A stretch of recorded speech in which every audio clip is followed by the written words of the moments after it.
துலாம் ராசிக்கு அடுத்த வரக்கூடிய செகண்ட் ஆஃப் 2025 எப்படி இருக்க போகுதுங்கிறது நம்ம துல்லியமா பார்க்க போறோம்.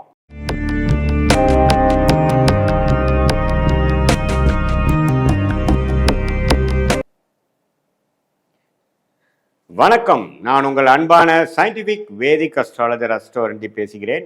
நல்லது நினைப்போம், நல்லதே நடக்கும். தொடர்ந்து நம்மளோட வீடியோஸில் வரக்கூடிய ஜோதிட கருத்துக்களை பார்த்து கொண்டிருப்பீர்கள் என்று நம்புகிறேன். அதாவது அறிவியல் சார்ந்த ஜோதிட கருத்துக்களை பார்த்து கொண்டிருக்கிறோம். எந்த விதத்திலும் மூட நம்பிக்கையில் போகாமல், பரிகாரங்கள் மிகைப்படுத்தி சொல்லாமல், உள்ளது உள்ளவாறு கர்மா எப்படி நம்மளுடைய ஜாதகத்தில் வெளிப்படுகிறது, அது எப்படி தசாபுக்திகளில் வாழ்க்கையில் சாதகமான சம்பவங்களாகவும் சாதகமற்ற சம்பவங்களாகவும் வருகிறது, கோச்சார அடிப்படையிலான உங்கள் ராசிக்கு குரு பயிற்சி, ராகு கேது பயிற்சி, சனி பயிற்சி எத்தகைய ஒரு தாக்கத்தை கொடுக்குது அப்படிங்கிறத தெளிவாக மிகைப்படுத்தாமல் உள்ளது உள்ளவாறு நம்மளுடைய வீடியோஸில் சயின்டிஃபிக் வேதிக் அஸ்ட்ராலஜி முறையில் நம்ம பார்த்து கொண்டிருக்கிறோம். அந்த வகையில் இந்த வீடியோவில் துலாம் ராசிக்கு அடுத்த வரக்கூடிய செகண்ட் ஆஃப் 2025 எப்படி இருக்க போகுதுங்கிறது நம்ம துல்லியமாக பார்க்க போகிறோம். இப்போ பார்த்தீங்கன்னா துலாம் ராசிக்கு கடந்த ஒரு வருடமாக குரு அஷ்டமத்தில் இருந்தார், சனி 5ஆம் இடத்துல இருந்தார், ராகு கேது பார்த்தீங்கன்னா 6-12 இருந்தாங்க. இப்போது மார்ச் இறுதி மே மாதம் 2025 இதில் முப்பெரும் பயிற்சிகள் நடந்து ஜூலை மாதம் என்ட்ராகிறப்பவே இந்த பயிற்சி முடிந்து விட்டதுக்கப்புறம் தான் நாம் அந்த செகண்ட் ஆஃப்குள்ளேயே போகிறோம்.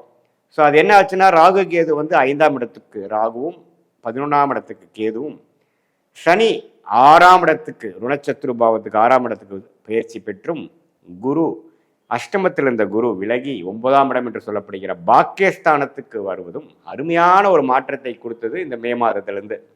ஸோ அதில் வரக்கூடிய ஜூலை மாதம் பிறக்கும் பொழுதே நீங்கள் பார்த்தீங்கன்னா அந்த மூன்று மாற்றங்களும் ஒரு நல்ல தாக்கத்தை கொடுத்து தான் உங்களுக்கு அதை வரவேற்குதே ஒழிய இன்னும் சாதகமற்ற பலன்கள் இல்லைங்கிறது தெரிஞ்சுக்கணும். அடுத்து வரக்கூடிய அந்த 6 மாத காலங்கள் செகண்ட் ஆஃப் 2025 எப்படி இருக்குன்னா, துலாம் ராசிக்கு கடந்த ஒரு வருடமாக எதுவுமே ஒரு வேகமாக செல்லாமல், எந்த விஷயமும் நாம் திட்டமிட்டபடி எதுவுமே நடக்காமல் இருந்த ஒரு அமைப்பு மாறி கொஞ்சம் இன்ட்ரெஸ்டிங்காக, கொஞ்சம் சுறுசுறுப்பாக, சில விஷயங்கள் சுவாரஸ்யமாக, வயசு வித்தியாசம் இல்லாமல் எல்லா துலாம் ராசிக்காரர்களுக்கும் கொஞ்சம் நடக்கக்கூடிய கிரக அமைப்பு வந்திருக்குங்கிறது நீங்கள் தெரிஞ்சுக்கணும். ஃபார் எக்ஸாம்பிள், குரு ராசியவே பார்க்குறார், அதே சமயத்தில் 5ஆம் இடத்துல இருக்கக்கூடிய ராகுவை பார்க்குறார். இதனால் என்ன ஆகுதுன்னா, நமக்கு பிடிச்ச சில விஷயத்தை நம்ம செய்யக்கூடிய அமைப்பு கிடைக்கும் வாழ்க்கையில். இப்போ காதல் கை கூடுறது, நண்பர்களில் நல்ல ஒரு இணக்கமான ஒரு உறவு வருவது, ஒரு நிறையா ட்ரிப்பு போகுது, உங்களுக்கு பிடிச்ச சில விஷயங்கள் செய்கிறது, வாழ்க்கையில் கொஞ்சம் தனித்து ஒரு மாதிரியாக லோன்லியாக ஃபீல் பண்ணவங்களுக்கெல்லாம் ஒரு சோஷியல் லைஃப் இம்ப்ரூவ் ஆகுறது, இது மாதிரி பல விஷயங்கள் ஒரு சாதகமான விஷயங்கள் நடக்குது. இதுவரை சீனியர் சிட்டிசன்ஸ்லாம் கொஞ்சம் நோய்வாய்ப்பட்டு எந்த நோய் எந்த ட்ரீட்மெண்ட்டுக்கு எதுவே சரியாக மாட்டேங்குது சாமிங்கிற மாதிரி இருக்கிறவங்களுக்கு ஓரளவுக்கு நல்ல ஒரு அமைப்பு கிடைக்கிறது, படிப்படியாக நோய்த்தன்மை குறையிறது, வெளிநாட்டில் இருந்து சிரமப்படுறவங்களுக்கெல்லாம் கொஞ்சம் நல்ல ஒரு வீசா, நல்ல ஒரு ஸ்டேபிளான ஒரு ஜாபு, அது மாதிரி விஷயங்கள்லாம் கிடைக்கிறது. அது மாதிரி ஒரு சாதகமான அமைப்பு நல்லாவே வரக்கூடிய அமைப்பு இருக்குது. உங்களுடைய தசாபுக்திகளை இதுக்கு சப்போர்ட் பண்ணுதான்னு நம்ம பார்த்து இன்னுமே ஊர்ஜிதப்படுத்திக்க முடியும்.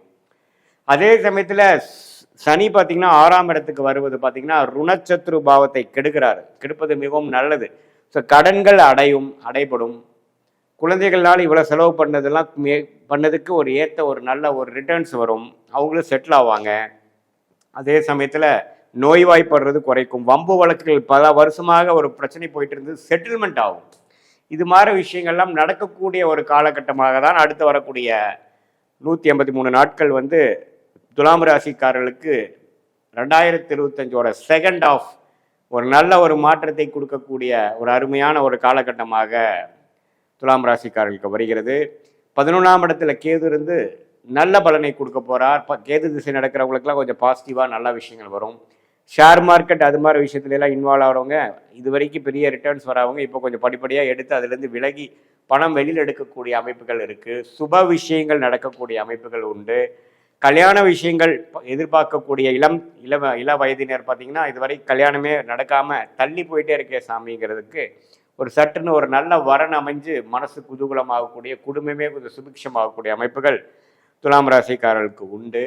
அவங்களுக்கு பிடித்த சில படிப்புகளை எடுத்து ஹையர் ஸ்டடீஸாக படிக்கக்கூடிய அந்த ஸ்கூல்லேருந்து காலேஜ் போகிறவங்க, 11th 12th குரூப் எடுக்கிறவங்க, காலேஜ் முடிச்சுட்டு பிஜி போஸ்ட் கிராஜுவேஷன் பண்ணுறவங்க, கவர்மெண்ட் ஜாப் ட்ரை பண்ணுறவங்க, அவங்க அவங்களுக்குலாம் பார்த்திங்கன்னா ஒரு நல்ல அமைப்பை கொடுக்கக்கூடிய ஒரு கிரக அமைப்புகள் கண்டிப்பாக உண்டு. சுக்கிரன், ராசி அதிபதி சுக்கிரனும் ஓரளவுக்கு நல்ல இடத்துல தான் வந்து அடுத்த ஒரு 6 மாதம் இருக்கிறார்.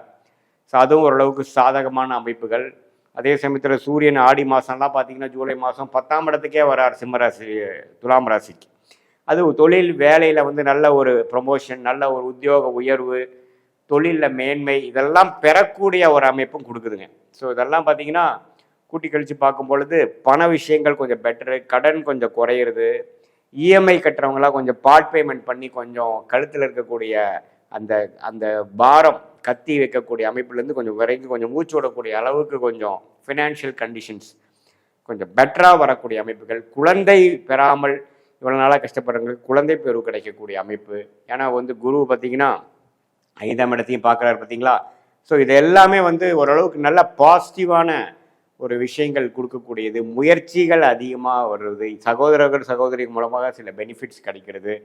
இது மாதிரி பல நல்ல மாற்றங்களை கொடுக்கக்கூடிய ஒரு அருமையான ஒரு காலகட்டமாக துலாம் ராசிக்காரர்களுக்கு இது இருக்குது. இதை கண்டிப்பாக யூஸ் பண்ணிக்கணும். இது மூலமாக அடுத்த கட்ட வாழ்க்கையில் தொழிலதிபர்களாக இருந்தாலும் சரி, உத்தியோகத்தில் இருக்கிறவங்களா இருந்தாலும் சரி, அரசு உத்தியோகத்தில் இருக்கிறவங்களா இருந்தாலும் சரி, மாணவ செல்வங்களாக இருந்தாலும் இந்த பருவத்தை, இந்த காலத்தை நல்லாவே யூஸ் பண்ணி அடுத்த வரக்கூடிய காலத்துக்கு வேணுங்கிற ஒரு நல்ல ஒரு அஸ்திவாரம், குரோத் ஓரியன்ட் ஃபவுண்டேஷனை அமைச்சு கொள்ள வேண்டும் என்று நான் கேட்டுக்கொள்கிறேன்.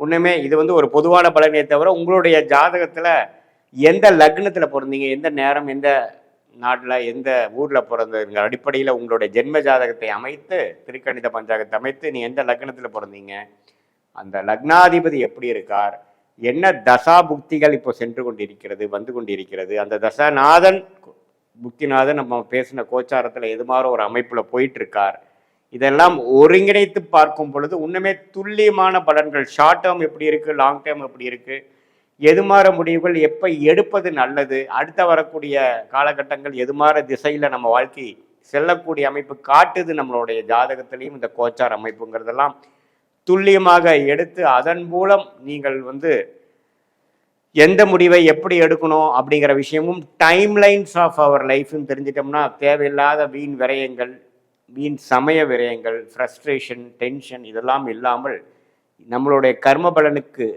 நிகராக அதோடு சேர்த்த நம்மளுடைய செயல்பாடுகளும் அலைன் பண்ணிட்டோம்னா நல்ல அமைப்பில், நல்ல நேரத்தில், நல்ல ஒரு சீக்கிரமான விரயங்களே இல்லாமல், தவறான செயல்பாடு இல்லாமல் வெற்றி பெற முடியும் இந்த சயின்டிஃபிக் வேதிக் அஸ்ட்ராலஜி முறையிலேங்கிறது நான் கேட்டுக்கொள்கிறேன். இது பொதுவான பலன்கள் தான்.